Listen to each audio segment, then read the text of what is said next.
Your Excellency John Kerry, Chair of Energy Forum, President and CEO of Equino, distinguished guests, ladies and gentlemen, good morning.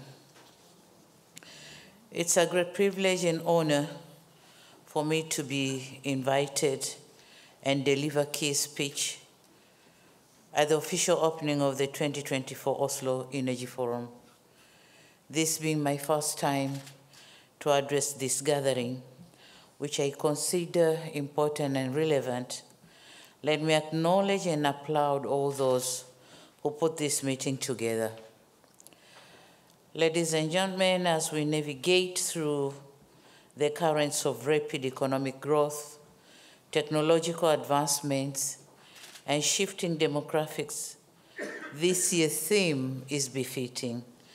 It's befitting to the topic that tackles the question of creating action, transformation, change. I think our conversation should kickstart with a question, and the question is, what kind of transformation do we need? It is my understanding that the broad consensus on this central question is that we need transformation that will support low-emission, climate-resilient development. I wish to posit that attainment of this would require bold and collaborative solutions, both in public and private sector. At present, Africa contributes less than 5% of the global climate pollution. This notwithstanding, Africa suffers dearly from the effects of climate change. In my own country, Tanzania, despite our minimal contribution to global climate change, yet the net economic cost of addressing climate change is estimated to be 2 to 3% of our GDP per year. And thus, climate change is a matter of grave concern to us, the developing economies. During COP28, the international community resolved, among others, to transition away or to transit away from fossil fuels in the existing energy systems with a view of achieving net zero emissions by 2050. The question here is how this transition can be a success without additional adverse effects on developing countries. We know, for instance, that greater or greener energy technology is not only more expensive, but also not readily available in the most developing countries. So for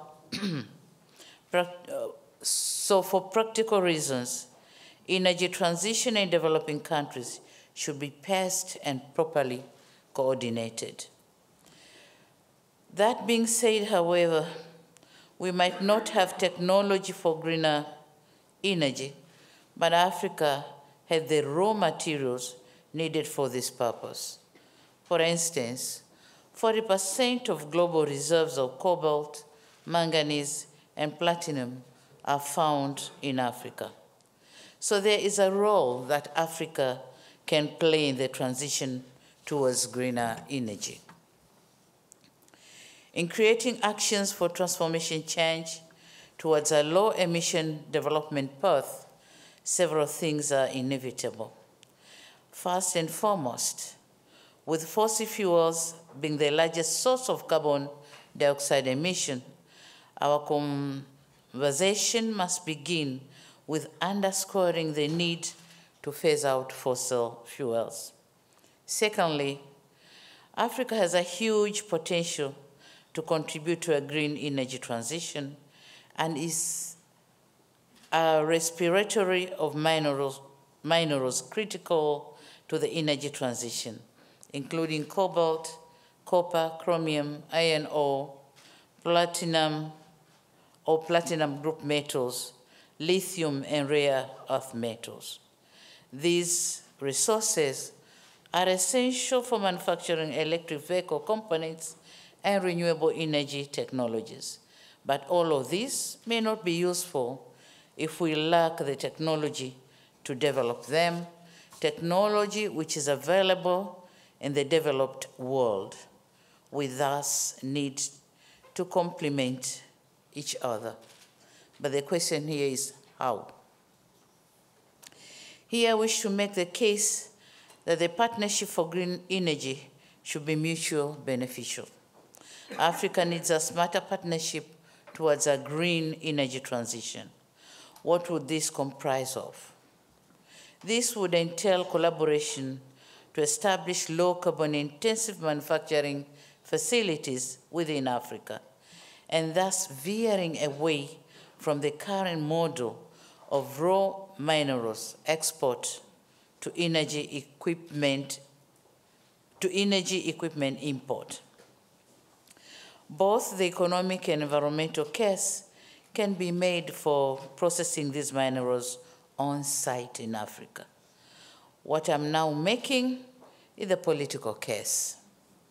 Doing this would help ensure that Africa's role in the green energy transition guarantees that its vast potential is used sustainably with a poverty eradication at the fore. Thirdly, and connected to the preceding contention, Africa needs reliable and affordable greener energy technology. As I indicated earlier, Africa is currently paying dearly due to effects of climate change. Therefore, to sustainably cut them down, alternative technology should be available and affordable. And in this regard, we, the developed world, need to support, or the developed world need to support us with affordable greener energy technology. We can also collaborate on diversification of Africa's energy mix. As I said, it may not be feasible to expect Africa to transit straight to the greener energy. But leading there, Africa needs to have a mix of energies. In Tanzania, partnerships can be forged to promote LNG, solar, wind, and geothermal, among others. Relatedly, my fourth point is that the developed world should support existing ambitious climate action solutions in Africa. For example, Tanzania is championing, as the Prime Minister said, we are championing the African Women Clean Cooking Support Program. And this program aims at changing narratives from traditional biomass, firewood, and charcoal to more cleaner energy. We therefore welcome support to this program and other climate action programs. I'm honored that Tanzania will co-chair the International Summit on Clean Cooking in Africa, co-organized by Norway and the International Energy Agency in Paris, May this year. The AWCC-SP program will also complement to our national strategy for clean cooking energy, aiming at ensuring that 80% of Tanzanian women use clean cooking energy by 2033. Dear participants and distinguished delegates, our commitment to the United Nations Framework Convention on Climate Change and the formulation of our national determined contribution hold significant weight. However, the question arises, where is the support for our energy sector? While our plea echoes through each conference to the parties' meetings, tangible progress remains elusive. International support and concerted collaboration are the cornerstone of our impact. In conclusion, and in a nutshell, the goal for transformational change is set. We seek a low-emission, climate-resilient development pathway. The necessary action for this will require joint efforts, and the developed countries should be part of these collaborative solutions. Given the resources Africa has, the continent is a critical part of the solution.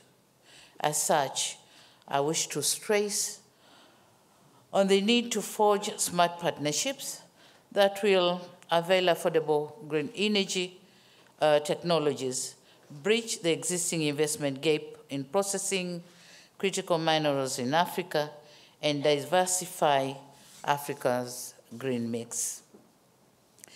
As I conclude, ladies and gentlemen, let me reiterate my call for complementing one another towards fostering a more inclusive, equitable, sustainable development path through the renewables.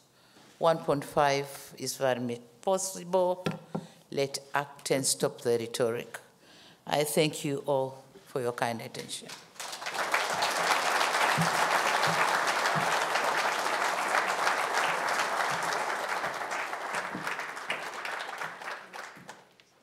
Many thanks.